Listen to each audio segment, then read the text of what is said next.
할렐루야. 8월 2일 토요일 매일 성경 묵상 가이드입니다. 오늘 말씀은 요한계시록 21장 9절에서 21절의 말씀입니다. 구약의 성전이 신약의 예수 그리스도의 모형이다라고 하죠. 구약의 제사장들이 제사를 드리는데 히브리서에 보면 예수님은 온전한 대제사장이 되신다라고 말씀을 합니다.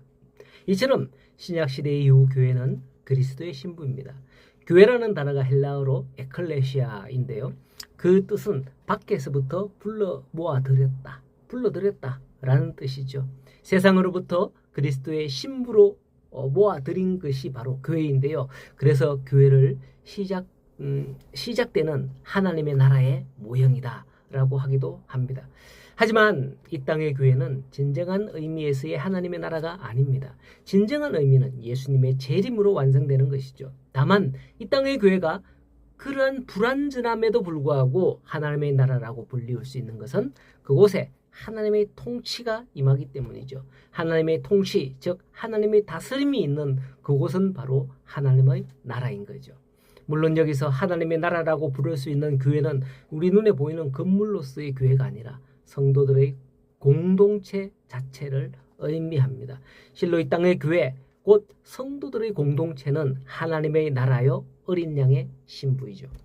10절에서 보면 요한을 성령께서 크고 높은 산으로 데리고 올라가서 거룩한 성 예루살렘을 보여줍니다. 그 광경이 11절 이하에 나오는데 그 성에 하나님의 빛이 있고 12문에는 12지파의 이름들이 있다라고 합니다. 그 이름은 동서남북에 골고루 있어요. 그리고 그 성의 성곽에는 12기초석이 있는데 그 위에는 12사도의 이름이 있다고 합니다. 이게 무슨 의미일까요? 12지파는 구약 이스라엘 즉 하나님의 백성들을 뜻하는 겁니다. 그리고 성의 기초석에 쓰여진 12사도의 이름은 신약의 교회를 상징하는 것이죠. 즉 하늘에서 내려오는 거룩한 성 예루살렘은 바로 이와 같은 하나님의 백성들로 구성되는 것임을 뜻하는 겁니다. 물론 그게 성의 형상인데 그 성이 이와 같은 백성들로 구성되었음을 보여주는 것이죠. 이것을 우리는 잘 이해해야 돼요. 오늘날도 교회라고 하면 대부분의 사람들은 건물이라고 합니다. 그러나 본문의 말씀을 기초로 이해하면 바로 믿는 성도들의 교회가 되는 것이죠. 그리고 15절 이하에는 그 성을 청량한다라고 하는데요. 청량한다는 것은 그것의 실제 규모를 재는다는 거죠. 그러면 실체를 이야기하는 거 아닌가? 왜? 사람이 이렇게 이루어져 있으면 실체가 불명확하잖아요. 자꾸 움직이고 이러면 실체를 재청량하는 거죠. 맞습니다. 그러나 그것은 단지 물리적인 실체만을 청량하는 것이 아님을 알아야 돼요. 청량 결과를 보면 그 성은 네모가 반듯하여 넓이와 길이가 같다라고 하면서 12,000스타디온이라고 합니다. 그리고 성곽도 144규빗이라고 하죠. 이런 성의 규본을 보면 예루살렘 성은 우리가 사용하는 단위로 변환할 때 약 24,000km다 이렇게 합니다. 우리나라 땅은 그 정도 안 되죠. 매우 좁음으로. 우리 땅을 놔두고 미국 땅으로 한번 계산을 해봅시다. 미국 땅을 두고서 계산을 해보면 서부 로스앤젤레스에서 동부 뉴욕까지가 약 4,500km라고 합니다. 그러니 새 예루살렘 성은 오림잡아 미국 땅의 4배에서 5배 정도 크기? 그 정도 된다 이렇게 생각할 수 있죠. 그 크기로 볼 때 궁금한 점이 있습니다. 신약 시대에 지금 2000년 역사, 그 다음에 구약 시대에 약 3,500년, 이렇게 해서 한 5,000년 역사 이래 하나님의 수많은 백성들이 있을 텐데 지금도 이 땅에 지구에 한 60억의 인구가 있잖아요. 그거보다 많지 않을까? 그런 생각이 들거든요. 근데 과연 그 사람들이 그 땅에 다 들어갈 수 있나? 하는 생각이 드는 거죠. 그러면 답은 나옵니다. 이것도 상징 숫자라는 거죠. 성이 네모 반듯하다고 하는 것은 오류가 없이 정확하다라는 의미고요. 성의 크기가 12,000스타디온이라고 했는데 이것은 하나님의 백성 수가 충만함을 의미합니다. 자, 12,000 그 앞에 12잖아요. 그죠? 12는 12지파, 12사도를 의미하는 거예요.